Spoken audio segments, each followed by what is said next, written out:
Percy Jackson and the Olympians has been a massive success for Disney+, and with that success brings the idea of more page-to-screen adaptations, including the potential to right a wrong the streaming service made in its earlier days.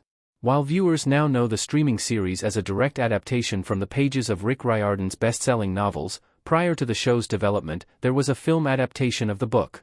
Percy Jackson and the Olympians, The Lightning Thief came out in 2010, and while it was strong enough to develop a sequel, it wasn't a faithful or overtly successful adaptation. When Disney Plus chose to move forward with the adaptation, fans of the books were skeptical given the decisions made for the films, but the show has been able to stick closer to the source material in a way that feels respectful. It's become clear through the fluctuation of popularity in page-to-screen adaptations that TV can be a stronger medium for long-form storytelling than a film or film franchise. Although the streamer has rectified things with the Percy Jackson franchise, another adaptation wasn't given the same chance at a revamp after a failure at going from page to screen. After failing to adapt the incredibly successful book series into a film in 2020, Artemis Fowl deserves the Percy Jackson treatment. Disney has turned Percy Jackson from a meh movie to a terrific TV show. For years, readers of the Percy Jackson series were hopeful that Riordan's work would find its way to the screen. Once the original book series was released in 2005, it felt like only a matter of time before the epic tales of Percy and his friends made their way to the screen. The first film in the series, The Lightning Thief, starred Logan Lerman as Percy.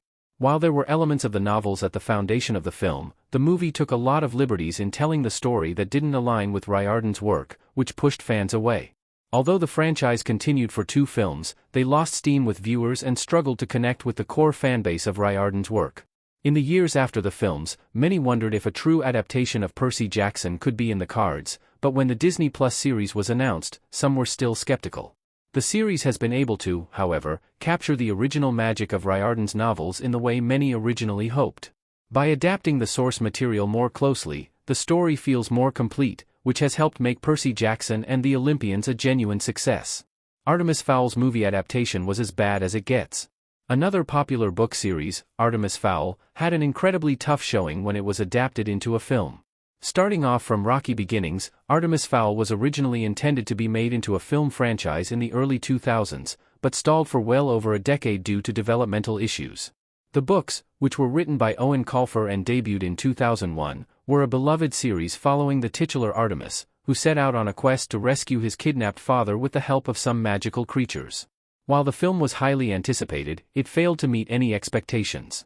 The biggest critique for Artemis Fowl as a film, aside from the rest, came from the fact that many struggled with the characterization and casting choices made for the story. On top of a lack of world building, underdeveloped supporting characters, and storytelling that felt too broad, the main character felt different than he had in the books. In the novels, Artemis is portrayed as a morally ambiguous prodigy, but with a huge departure from the source material, the film portrays Artemis as more of a standard hero figure. While Ferdia Shaw plays Artemis well, his core character felt changed. Artemis Fowl could still make for a great Disney Plus TV show. Although the Artemis Fowl film wasn't the right fit for the story, the idea of a TV adaptation from page to screen shouldn't be out of the question.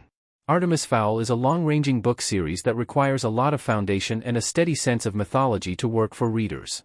The series was captivating because of how it was able to grab the attention of its audience and bring them into a fully realized story.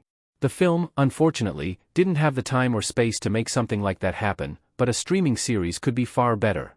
Similarly to what happened with the original Percy Jackson films, Artemis Fowl suffered from the choice to invest in a film franchise and assume that viewers would hop on the bandwagon.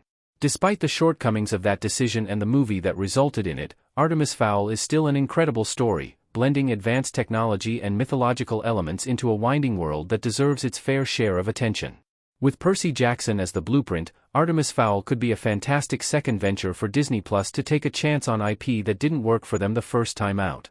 What an Artemis Fowl TV show would need to change from the movie. Though some changes that would need to be made to Artemis Fowl if it were to venture into the world of streaming would be obvious, like the casting itself, a streaming series would need to take some painstaking looks at what worked and what didn't within the film. The series itself would need to take a hard look at the source material to ensure that what jumps from page to screen works well. By using a series structure, the show would be able to expand the lore and really dig into what makes Artemis Fowl special as a series. The world building of the show would need to be expanded immediately, with more of an understanding of how magic plays into the story than the film provided. It would be smart to take a cue from Percy Jackson with an Artemis Fowl series and involve Colfer, the author, in the same way that Riordan came on to advise on the Disney Plus series. Going into the series adaptation with a strategy would be crucial. Preserving the heart of what makes Artemis Fowl special would be key if a project were to forge ahead in the same vein as its predecessor.